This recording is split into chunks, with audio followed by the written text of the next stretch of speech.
What's up YouTube? Robbie Vapes back again with another video, and today we are looking at the long-awaited and in my mind most anticipated Mutation X V4. I am so excited to get into this thing. I picked this up at Digital Imports today here in Calgary. I'll post a link to their website down in the description below if you want to check them out.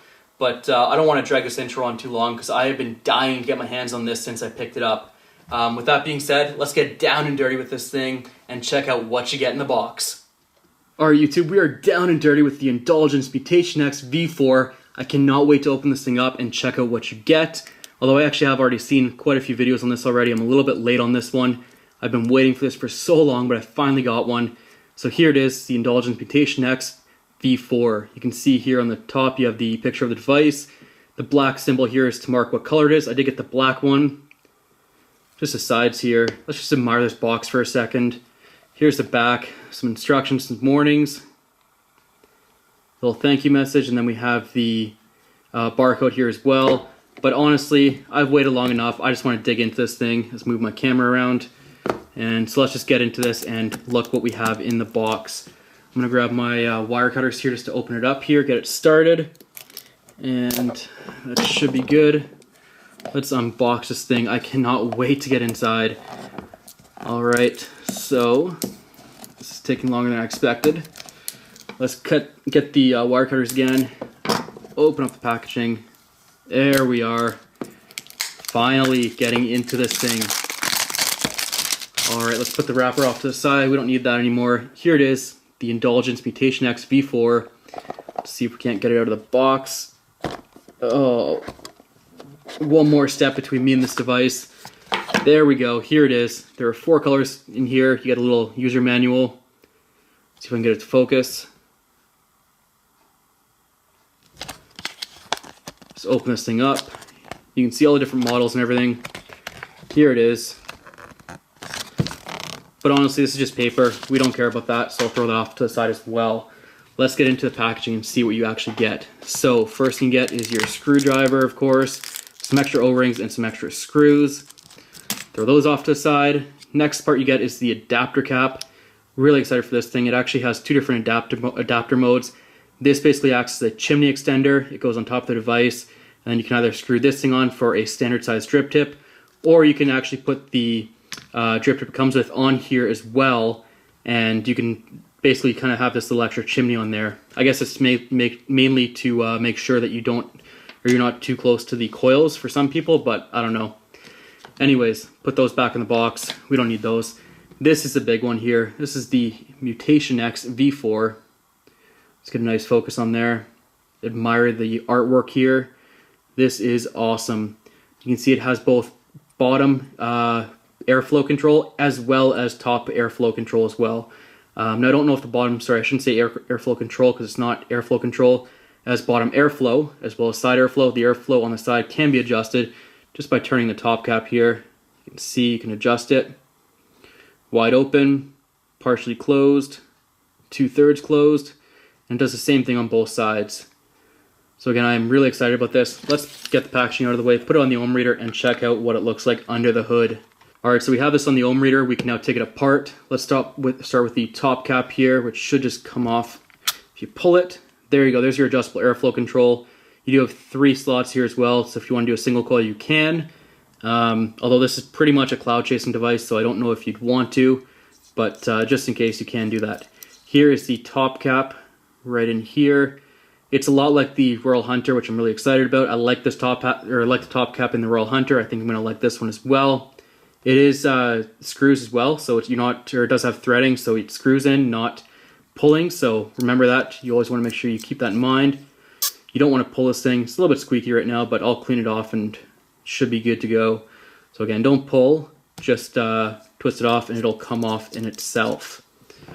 There's 2 pieces there. Let's take the barrel off here. Again, the airflow I already showed you, but again, you have bottom airflow and side airflow as well. All of it's adjustable. Put that off to the side and get to the main attraction, which is a building deck. Here it is here. You do have 4 post holes, 2 positives in the center and 2 negatives on both sides. You can obviously do a lot of builds on this just with that kind of setup. I like this setup. I like having the 4 posts instead of 3. That's just my preference. But again, just wanted to mention that.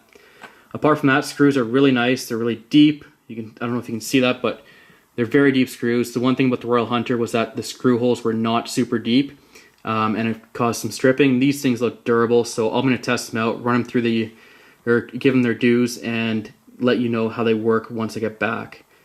Apart from that, that pretty much covers the unboxing section. I'm just going to go ahead and build on this thing right away, and I'll probably end up using some of, let's see if I have it here. I thought I did. Anyways, I have some nickel wire I'm going to be using on here, so I'm going to do some temp control stuff on this and on my IPv4 just to test it out. But I may do some Canthal builds too, just to see how it works. I have some 22 gauge Canthal. I'm curious to see how it will fit in these post holes.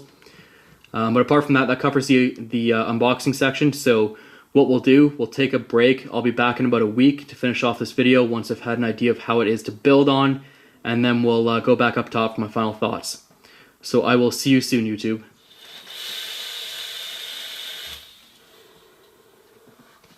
Alright, YouTube, we are back up top with the Mutation X V4. I am stoked to finish this off. It's been a while, I apologize. I should have had this out sooner, but I didn't get a chance to. There's a couple of reasons for that, but I'll get to that later on. Basically what we're going to do, we're going to go over the pros and cons of this device, tell you what I think. Now keep in mind, this is my opinion only. You may feel differently. You may disagree. That's of course that's acceptable in vaping. You know, here's the thing with vaping. It's not just use that's subjective to taste. Really, it all comes down to your preference. And I find with this device, I feel like you're going to either love it or hate it depending on your stance. Okay, so let's get into the pros and cons of this. The pros. First of all, I have to mention this first off because I'm in love with this, okay? The drip tip.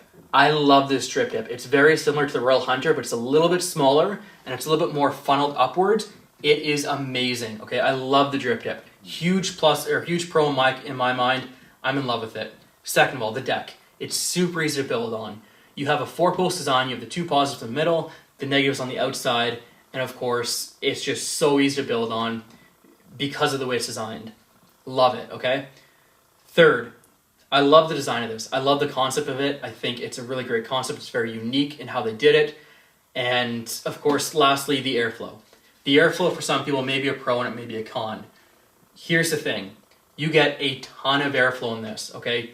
Do not be mistaken. This is not some breezy little RDA. No, you're getting a hurricane of airflow in this, okay? It is not something that should be taken lightly. You're getting a lot of airflow. The second part of that could be considered a con is you cannot run this in true single coil mode. And I say that because although you can close off these top 9 holes up here just by twisting this cap and showing it so it's only one side open, unfortunately these bottom parts here, this the bottom airflow component of this is always open. You either close them both or you open them both. That's pretty much your only choice. Yeah, you can close it off a little bit if you wanted to, but it just affects the flavor overall, which I'll get to later on as well. But honestly, if you are a single coil builder and you're not really into huge amounts of airflow, this is going to be a hindrance for you, okay? For me, it's not, because I don't build single coils very often. On this one, I actually did, and I tried to use it to see how much these bottom airflow holes actually affected it when it was running single coil mode at the top here. And I personally didn't like it. I found there was too much airflow. And that's saying a lot coming from me, because if you know me, you know how much I love my airflow. This might be over the top, okay? Which brings us to our cons. There's really only 2 cons if you're not using it in single coil mode. If you're using it in single coil mode, that could be considered a con to some people. The first con, okay, this is actually one I'm a little bit surprised with. Now, I don't know if it's just my device. I will say that. I'm just going to throw that warning out there, okay? It could just be my device. But for some reason, I could not get 22 gauge Canthal into those center post holes. And what I mean by that is I can get them through there because the center post holes are massive. They're really nice to build on. You'd think 22 gauge would fit nicely in there. The problem isn't the post holes itself. It's actually the screws. When you try and screw it down, what happens is you're screwing it down and then all of a sudden it slowly loosens up. So you screw it down and it loosens up. And it just keeps popping up every time you try and tighten it. So you're never getting a tight connection with that 22 gauge Canthal. Therefore, you really can't use it because you end up shorting it because there's no real connection there. Again, maybe it was just me. I tried using the spare screws to see if they were any different. Still nothing. It looks like it's just threading in there that's just too far apart maybe, and it's giving too much give to get it really tight. Although 24 gauge Canthal works no problem. Nichrome works no problem. Nickel wire works no problem. It just seemed to be 22 gauge, and I'm assuming lower, that had an issue. If you have that experience, let me know. I don't know if I'm the only one. I feel like 22 gauge Canthal is not super popular with a lot of people right now because it's basically 24 gauge or nickel wire. But for me, I love 22 gauge Canthal. I love working with it. 24 gauge Canthal, you know, you can get it around 0.2 ohms or so. With 22 gauge Canthal, you can get it to about 0.16 ohms, which on the IPv4 I find is a really nice, balanced, not too hot, not too cool vape, in my mind. Okay? So yes, that's a con in my mind, and to me, it could just be my device. I don't know. If it is, you know, please forgive me, but I only do these reviews on the devices I get. I don't, you know, I can't sit here and go through 3 or 4 devices of the same manufacturer and model to hope that one of them will work. I just go based on what I got out of the box originally. And what I got, 22 gauge Canthal, will not fit. Second con, okay? Here's the big one though. As much as 22 gauge Canthal was a bit of a piss off for me, the biggest one here is the flavor.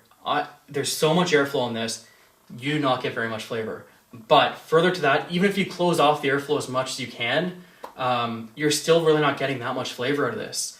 I mean, I'm getting, like, if I were to rate flavor on a scale of 100% being full flavor, you know, 0% being no flavor, I'd get about 10% flavor out of this. It's very low. It's very minute, very dialed back. You don't really get the full effect of some of these e-juices here.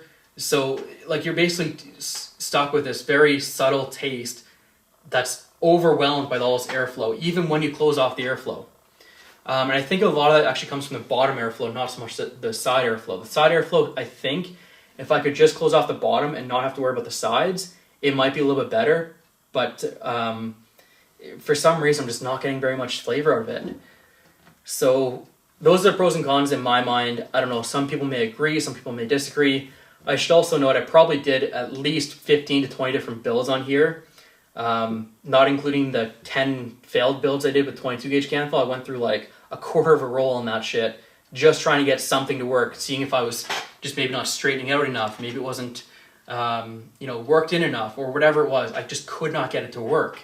So anyways, I did a lot of builds in this. Like I said, I did do some nickel builds on here, some nichrome builds with temp control and things like that. It wasn't very flavorful even with those. Overall recommendations, okay, I'm going to do 2 here as well. First, we're going to say, if you have a V2 or a V3, is it worth it to go out and get the V4? Honestly, in my mind, I would rather have the V2 or V3 than the V4, for me personally, just for my style of vaping. If you're into just blowing straight up clouds and you're into just trying to fog a room up, sure, I mean, this is a great step up from there because you're getting so much airflow. But for me, I like doing a combination of blowing some really nice clouds, some dense vapor, and I guess that's the other thing is because you have so much airflow, the vapor isn't quite as dense as what I'd like. So I find I'm not getting a fulfilling hit when I do try and take a drag off that. So overall, my recommendation, if you have V2 or V3, I would say keep it. Maybe skip this one for now. For me, I just didn't like it. If you want to go out and take a chance on this, it is only $40, and that's Canadian. I'm sure it's around $30-35 in the US.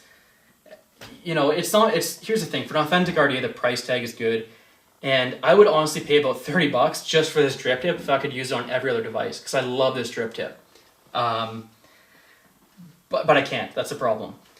Second recommendation, what would I rather do? Would I rather return this device and get my money back, or would I rather keep it? It's only $40, but at the same time, I feel like I have so many other devices that are better suited to my vaping style. I would actually rather have my money back than keep this device in this case. And that's saying a lot, because if you know me, you know I'm a very big lover of the Mutation X series. I love the V2, I love the V3. I am just a huge fan of it, and yet the V4, it just feels like they went too far with it. There's too much airflow. There's too much going on in it, and it really comes down to the airflow and the flavor for me. Those are the 2 big deal breakers. And the fact I couldn't build 22 gauge was a con, but it wasn't really a deal breaker for me.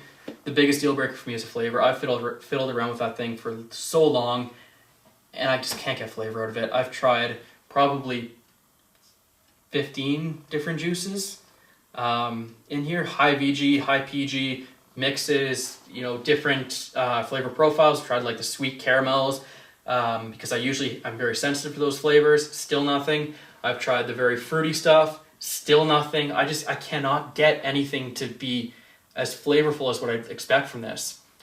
Anyways, so with that being said, that ends the review here. You know, and I guess I have to end it on this note. Keep in mind, I can't